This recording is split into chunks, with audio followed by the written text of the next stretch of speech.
বুখারী শরীফে এসেছে প্রতি রমজান মুবারকে হযরতে জিবরাইল আসতেন, হুজুরকে বলতেন, হুজুর আপনি তেলাওয়াত করেন আমি শুনি, যতটুক নাজিল হয়েছে পড়েন। হুজুর পড়তেন, জিবরাইল শুনতেন, আবার জিবরাইল পড়তেন, হুজুর শুনতেন।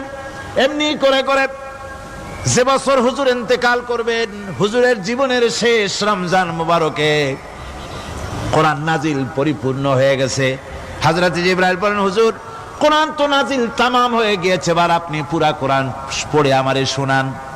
হযরতে রাসূল পুরাটা পড়ে 30 পারা পড়ে শোনায় দিলেন, জিবরাইল শুনলেন। এবার জিবরাইল বলেন, হুজুর আমি তেলাওয়াত করতেছি আপনি শোনেন। হযরতে জিবরাইল 30 পারা পড়লেন, হুজুর শুনলেন। আবার হযরত জিবরাইল বলেন, হুজুর আবার আপনি পড়েন। হুজুর পড়লেন, জিবরাইল শুনলেন, আবার জিবরাইল পড়লেন, হুজুর শুনলেন।